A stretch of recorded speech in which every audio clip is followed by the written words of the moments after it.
C'est déjà parti pour un nouveau numéro sur Zoom Eco Live. Mesdames, Messieurs, bienvenue à vous tous qui nous suivez de partout.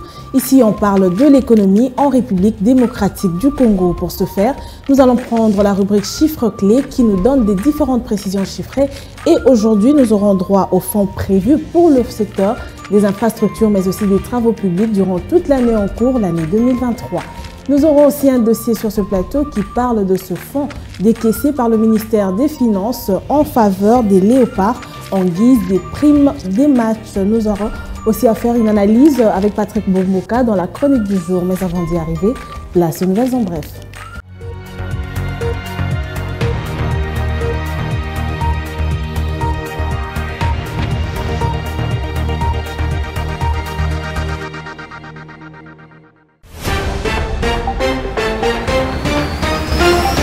Information du jour, le gouvernement de la République démocratique du Congo prévoit les dépenses de l'ordre de 1032,6 milliards de francs congolais en faveur du secteur des infrastructures et travaux publics dans son budget pour l'exercice 2023. Ces dépenses gouvernementales en faveur du secteur des infrastructures et travaux publics représentent 3,99% des dépenses totales du gouvernement projetées pour l'année 2023, soit plus de 16 milliards de dollars américains. Poursuivons ces informations toujours avec le gouvernement de la République démocratique du Congo qui cette fois-ci arrête les dépenses du secteur du tourisme à 40,4 milliards de francs congolais, soit plus de 20 millions de dollars américains pour l'exercice budgétaire 2023. D'après la loi des finances pour l'exercice budgétaire 2023, les prévisions de dépenses en faveur du secteur touristique du pays représentent 0,14% des dépenses générales du gouvernement au cours de cette période. Plus de détails sur zoomeko.net. Avant de finir, signalons qu'en République démocratique du Congo, le président de la République en fonction touchera désormais un salaire d'environ 17 000 dollars américains par mois et le président honoraire aura le montant équivalent à 75% de cette enveloppe. Ces précisions émanent du ministre congolais des Finances, Nicolas Kazadi, qui intervenait le dimanche 15 janvier 2023 sur les ondes de la radio Top Congo FM. Et pour finir, BGFI Bank RDC, filiale du groupe BGFI Bank, est désormais certifiée ISO 9001 version 2015. Une certification délivrée par Bureau Veritas, une société de renommée internationale reconnue et spécialisée en matière de certification à des référenciers internationaux.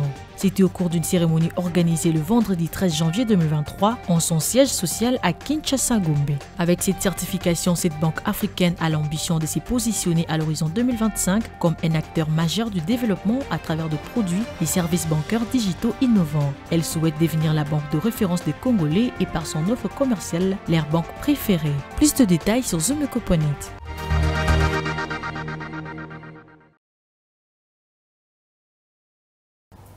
C'en est fini avec les nouvelles en bref. C'est un plaisir de vous retrouver une fois encore sur ce plateau. Et cette fois-ci, on va parler chiffres avec Judith Unamaka. Elle sera ici juste après ceci. Restez branchés.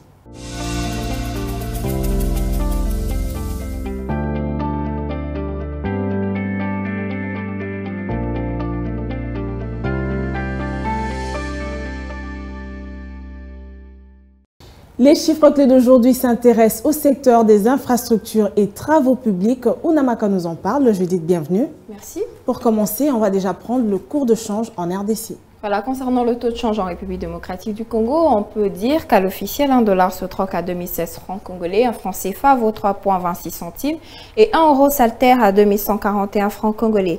À propos du segment marché parallèle, nous avons pointé aujourd'hui Kitambo et dans cette circonscription, 1 dollar se change à 2100 francs, un franc CFA à 3,31 centimes et 1 euro se coopère à 2150 francs congolais. Alors avec vous aujourd'hui, nous avons droit à des projections sur ces fonds qui seront dépensés ou déboursés en faveur des infrastructures et travaux publics. On va commencer déjà par là. Combien est-ce que le gouvernement va débloquer?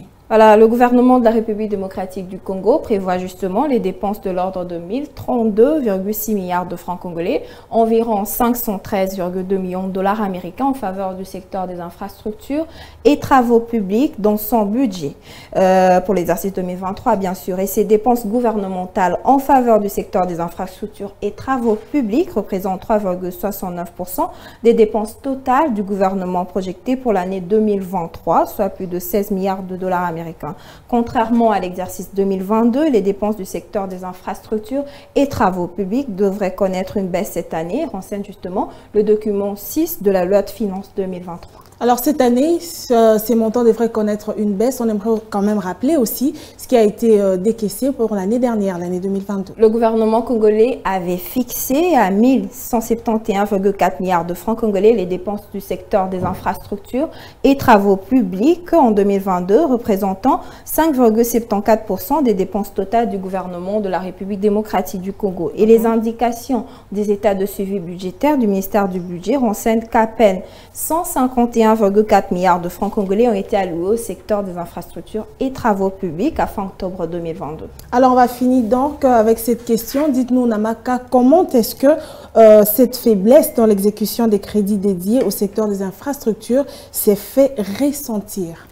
Cette faiblesse dans l'exécution des crédits dédiés dans le secteur des infrastructures et travaux publics s'est fait ressentir sur la qualité des infrastructures routières et autres dont dispose la République démocratique du Congo. Et depuis plusieurs décennies, à titre de rappel, les infrastructures routières connaissent un déficit créé en République démocratique du Congo, ce qui constitue un frein pour le développement socio-économique du pays. Et d'après une étude réalisée par la Banque mondiale, citée par le professeur Daniel Mukoko Samba, au cours de la 7e édition de Makutano tenue en 2021, le pays doit mobiliser près de 5,6 milliards de dollars américains par an, et ce, pendant une dizaine d'années pour combler son déficit en infrastructures routières et ferroviaires. Et selon cette étude, en 2019, la République démocratique du Congo ne disposait plus de 17% de son réseau routier en bon état et 3000 km de routes bitumées, 5% du réseau d'intérêt général et 58 000 km. Et c'est par ici que va prendre fin notre échange. Merci à vous Namaka. Je rappelle que vous nous avez parlé aujourd'hui du montant ou du fonds qui est prévu pour le secteur des infrastructures et travaux publics. Merci encore à vous pour cet exposé. Merci à vous Judith.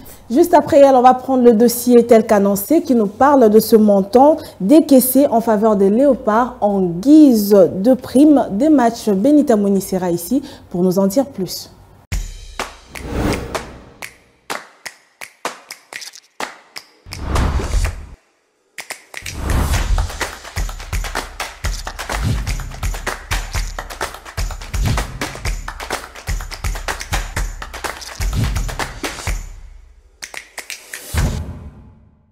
Le dossier du jour sera exploité tel qu'annoncé par Benita Moni, qui est déjà avec nous. Benita, bienvenue. Merci Piombo. Aujourd'hui, vous nous parlez tel qu'annoncé de la prime des joueurs en République démocratique du Congo. Mais commencez d'abord par éclairer la lanterne de l'opinion sur la grève qu'aurait déclenché, la grève de la faim qu'auraient déclenché donc ces joueurs des Léopards après plusieurs jours d'attente de leur prime.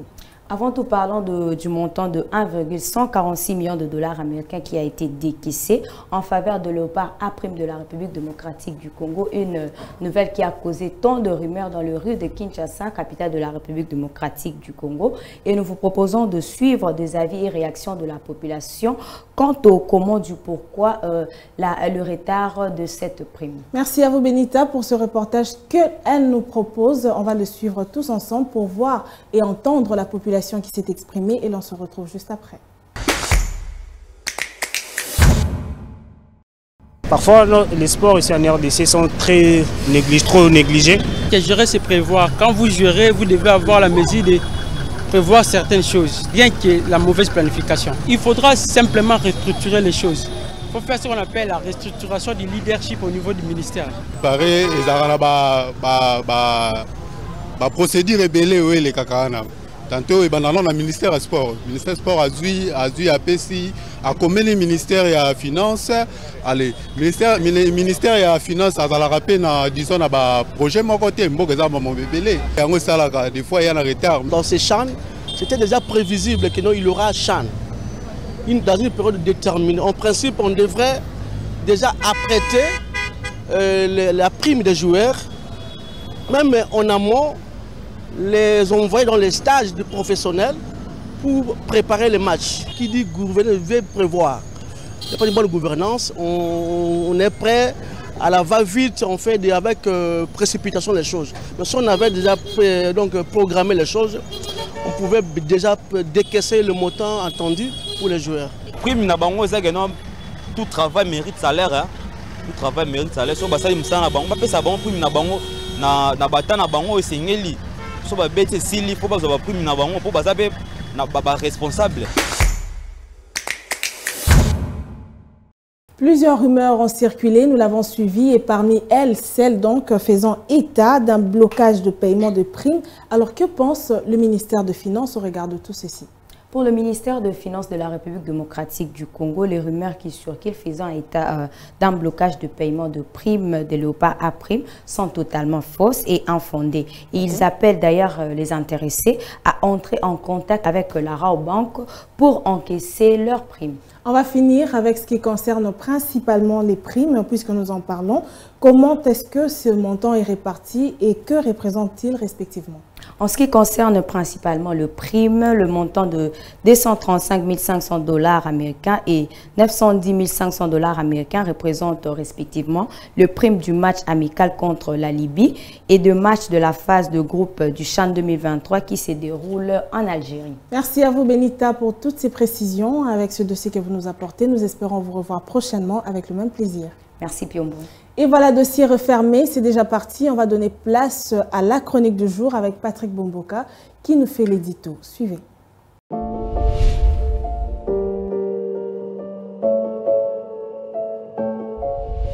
Bonjour. Le rythme de la croissance mondiale devrait ralentir à 1,7% en 2023, puis 2,7% en 2024. Ce serait en effet son troisième niveau le plus faible en quasiment 30 ans après les récessions mondiales de 2009 et 2020. D'après les perspectives de l'économie mondiale publiées par la Banque mondiale le 10 janvier 2023, ce ralentissement est donc lié en grande partie au resserrement des politiques budgétaires et monétaires visant à contenir l'inflation. Il est aussi vrai que les effets de la pandémie de Covid-19 qui est partie de la Chine et les chocs exogènes occasionnés par les conflits russo-ukrainiens entravent encore l'accélération du retour des activités économiques. Qu'en est-il des perspectives économiques au niveau des différentes régions du monde? En Asie de l'Est et Pacifique, la croissance devrait remonter modérément à 4,3% en 2023 avant de connaître un rebond à 4,9% en 2024. L'économie de la région Europe et Asie centrale devrait chuter à 0,1% en 2023, puis s'établir à 2,8% en 2024. En Amérique latine et Caraïbes, l'économie de la région devrait plutôt connaître un ralentissement de 1,3% en 2023 avant de remonter à 2,4% en 2024. Au Moyen-Orient et en Afrique du Nord, la croissance devrait marquer le pas à 3,5% en 2023 et 2,7% en 2024. Dans la région de l'Asie du Sud, la croissance devrait ralentir à 5,5% en 2023 avant de remonter légèrement à 5,8% en 2024. Enfin, dans la région de l'Afrique subsaharienne, la croissance devrait se modérer pour s'établir à 3,6% en 2023, puis à 3,9% en 2024. La Banque mondiale anticipe donc un ralentissement marqué et généralisé, les prévisions étant revues à la baisse pour 95% des économies avancées et près de 70% des économies de marché émergentes et en développement. En ce qui concerne particulièrement la République démocratique du Congo, les perspectives à moyen terme sont plutôt favorables.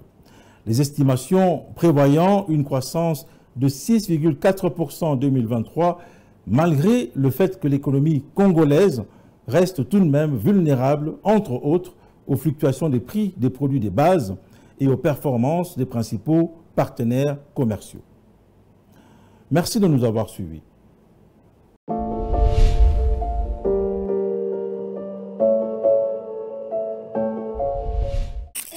Suivez-moi tout le jour à travers Zoom Wende sur Zoom Eco Live.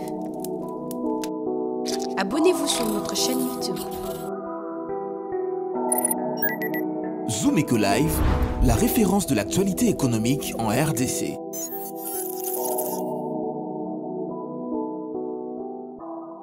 C'est parti pour la suite du programme. On va prendre le marché du jour qui aujourd'hui nous amène à Bandundu et ce sera fait avec Naomi Kandé. Suivez. Le rendez-vous est pris pour Bandundu où on va faire notre marché du jour avec Naomi Kandé. Naomi, bienvenue. Merci Judith. Vous nous amenez aujourd'hui au Bandundu. On va avoir droit à quels aliments spécialement? Déjà, on a plusieurs aliments dont vous allez avoir le prix tout à l'heure. Okay. Et on a sélectionné la ville-province du Grand Bandundu parce que ça regorge beaucoup plus des aliments bio. Allons-y donc avec la liste des prix. Pour un mopiku de misili, le prix se fixe à 500 francs ou 1000 francs.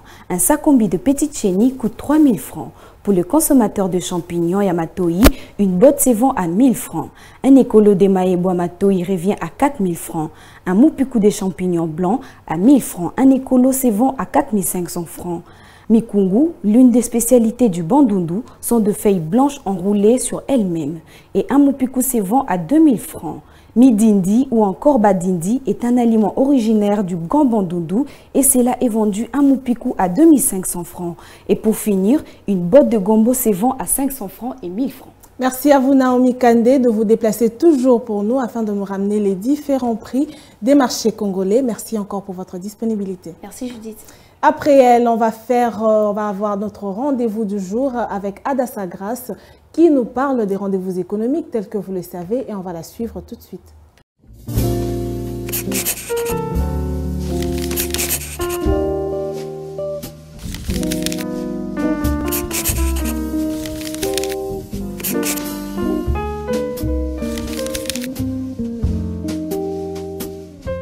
Bienvenue à l'agenda, voici les rendez-vous du jour. Les salons de médias et business présentent une activité dénommée Les médias, un atout pour la croissance des entreprises qui débutera du 26 jusqu'au 27 janvier 2023 à Kinshasa, de 10h à 17h. À présent, les débats citoyens sur le leadership ont engagé le combat de la prospérité partagée. Pourquoi l'État doit avoir une vocation d'entrepreneur se tiendra le 27 janvier 2023 à Kinshasa. Et pour finir, l'événement sur l'implication fiscale de la loi numéro 22/071 du 28 décembre 2022 portant loi des finances exercice 2023 de la RDC aura lieu à Kinshasa le 27 janvier prochain. Merci de nous avoir suivis. Au revoir.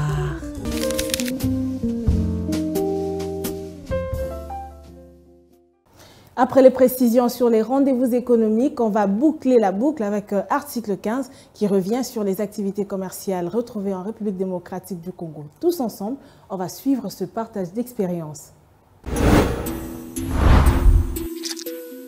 Débrouillard jamais, jamais, jamais. Débrouillard jamais, jamais, jamais. Débrouillard jamais.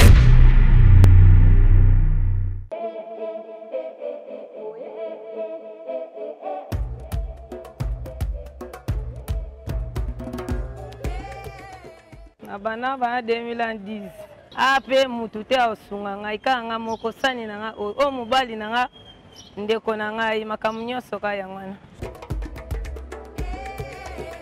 yana bokola bana nanga natangisa bana nafutela ndako makamu nyonso pemeza kaka na biloko otambusi nakokaka kovanda na ndako bongo telefona luka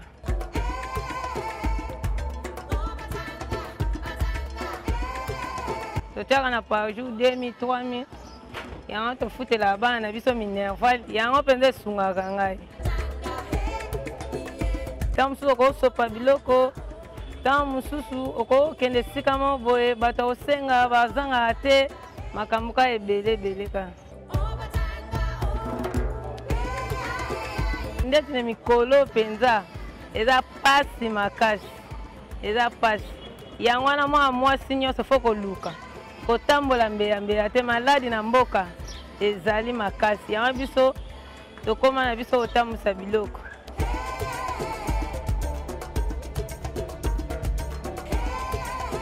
misusu toza licencié mpo mevandi na ndako tokoma kotambusaka biloko mpona moyen de vivre.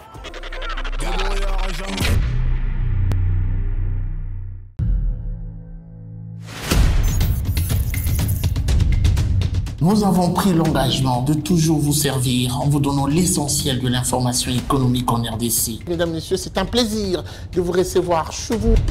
Le gouvernement congolais dirigé par le Premier ministre Jean-Michel Sama Lukonde n'est jure que par la réduction du train de vie des institutions.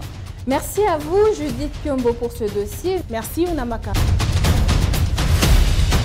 Désormais, suivez-nous à 19h30 sur la RTNC du lundi au vendredi avec le même plaisir. Zumeko Live, la référence de l'actualité économique en RDC. Et voilà donc, c'en est fini pour aujourd'hui. Merci à vous de rester fidèles à Zumeko Live. C'était un plaisir pour nous de vous partager des informations à caractère économique en République démocratique du Congo. Merci encore pour votre attention et l'on se retrouve prochainement avec le même plaisir. Au revoir.